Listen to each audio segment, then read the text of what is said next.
I don't fucking care. I represent Mexico. Dante's Boxing Nation, what's going on, guys? You ever been in a situation where maybe you were in a room, you were at school, you were at work, anywhere, and everyone in that room, they were thinking the same thing, but no one wanted to actually say it?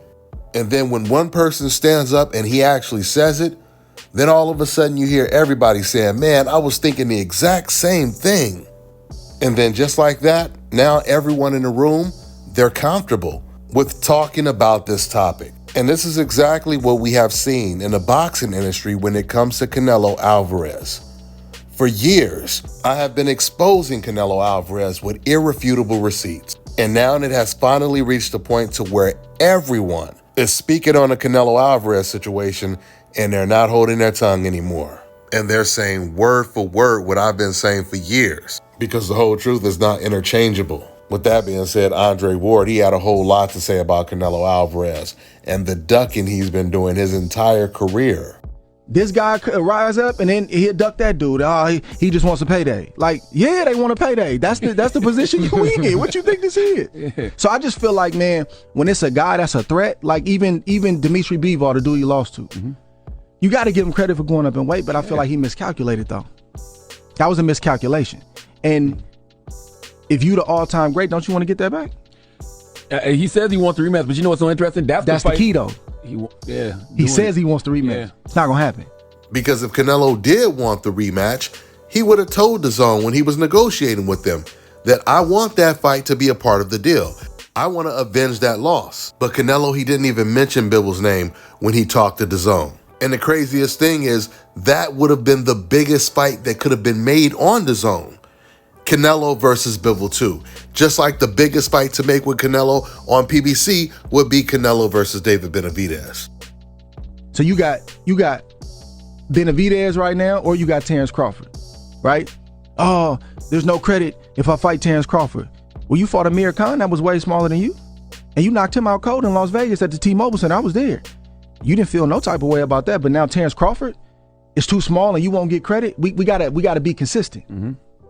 So I'm qualified to speak about this stuff and speak out against it because it's all kind of double standards in the game. So I try to mind my business. And then when I'm asked about it, I'm going to be honest. Good fighter.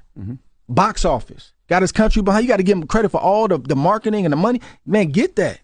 But when you start talking about breaking down these resumes and start talking about who's the greatest and you mentioning yourself with other all-time Mexican greats, we got to have a kind of conversation about that. So you don't think those two fights will happen, Crawford and Benavidez? It's not looking like it. Damn. But like the Golovkin situation, if they press him enough, he may. Dre is absolutely right. If they press him hard enough, he might end up fighting one of these guys. He might end up fighting against David Benavidez or Terrence Crawford. You guys have to remember, the way we got the Dimitri Bivol fight in the first place is because Canelo was forced to take the fight. He was stuck between a rock and a hard place. For the first time, Canelo Alvarez found himself in a position to where both of the options, or all of his options, was against the toughest competition. Canelo, he had two offers on the table.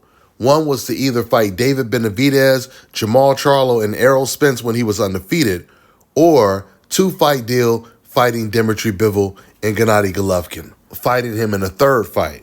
But a lot of people have convenient memory and probably don't remember Canelo Alvarez had been avoiding Golovkin for years.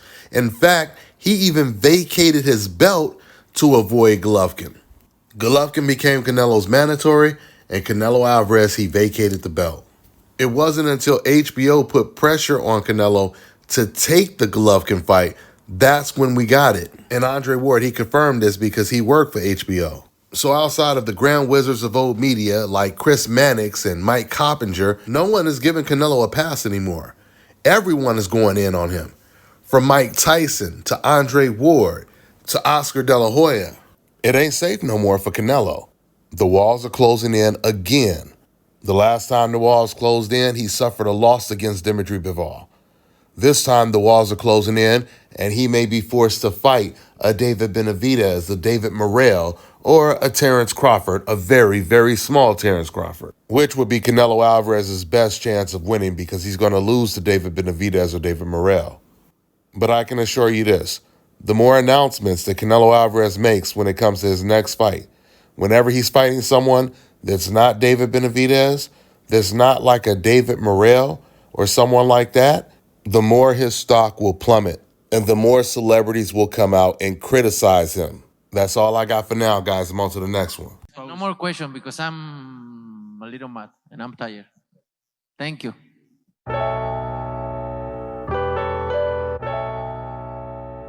All right, now check this out, guys. If you're looking to repair eczema scars, burns and bruises, dark spots and blemishes, the fever blisters, diabetic ulcers, this right here is the perfect product for you guys. It's called Elo Diki Face and Body Oil. Athletes and top-ranking boxers, they're also using it after training to reduce swelling, inflammation, and to ease the pain. So get yours today. Go to elodiki.com, like them on Facebook, and follow them on Instagram. Let me tell you guys about Issa Israel Law Firm. It is a full-service legal practice based in Denver, Colorado, an emerging hub for combat sports and high-altitude training. If you're a fighter inside or outside of the ring and you need a law firm you can trust to fight for you, visit thefighterfirm.com or email help@iilawfirm.com. Legal representation is usually limited to plaintiffs or defendants in Colorado, but iFirm can help anyone in the world with trademarking their business name, logos, and U.S. immigration issues. This brother has been my attorney for a while and helped guide me through all kinds of business and civil issues, so make sure you guys go to thefighterfirm.com.